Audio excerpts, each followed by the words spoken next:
Kanthapura, 1938, is a Gandhian novel narrated by Achakka, an elderly Brahmin woman from the village of Kanthapura in South India. The novel portrays how Gandhian ideals, non-violence, non-cooperation, spinning, and the fight against untouchability spread from cities to remote villages during the Indian freedom movement. The story centers on Moorthy, a young Brahmin who becomes a follower of Gandhi.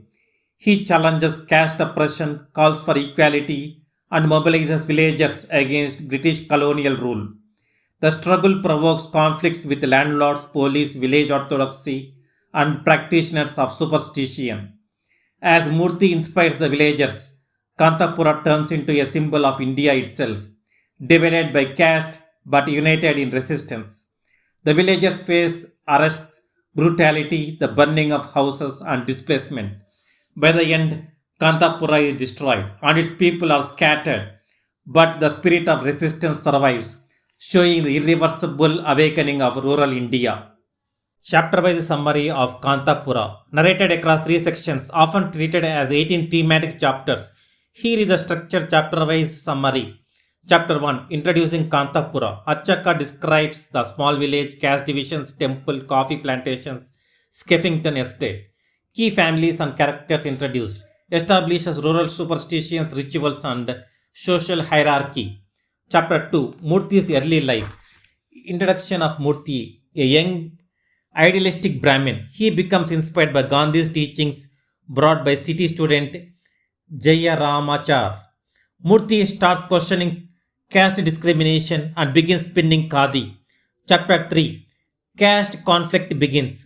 Moorthy visits Parai quarters or Dalit quarters, causing outrage among Orthodox Brahmins. The village priest Nanjudaya and Brahmin elders criticize him. Moorthy refuses to give up his Gandhian ideals.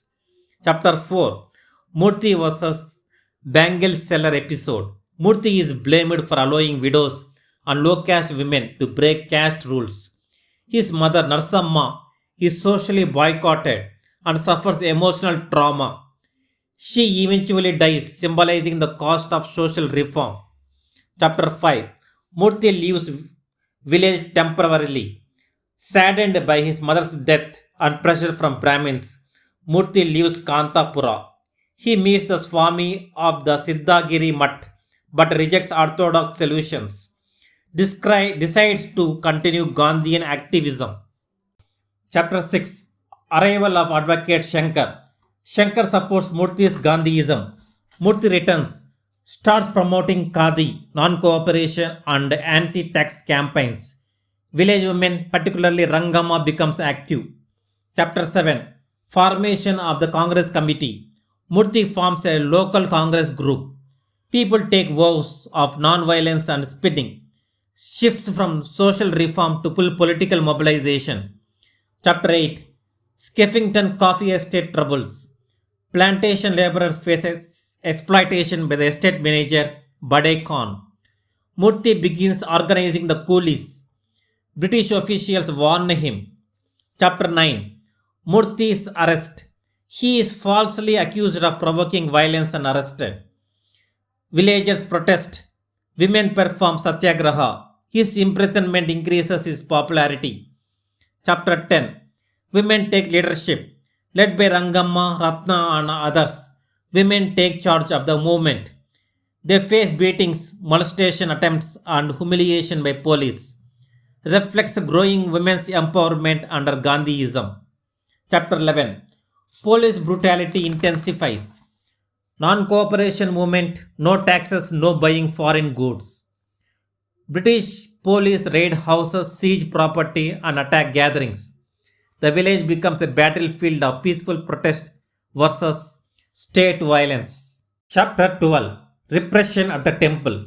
Police attack the devotees performing bhajans. The temple becomes a center of resistance.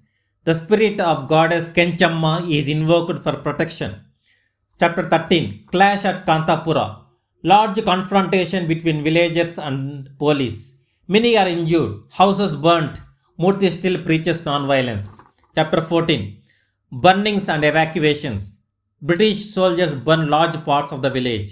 Many families flee to the forest nearby towns. Kanthapura begins to scatter.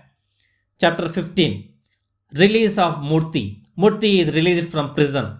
He finds the village devastated but continues to inspire people elsewhere.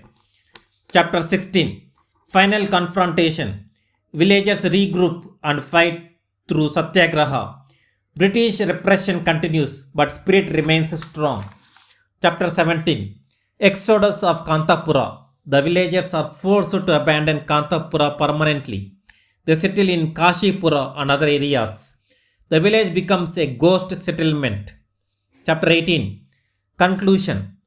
Achaka closes by saying that although the village is destroyed, the Gandhian spirit has won.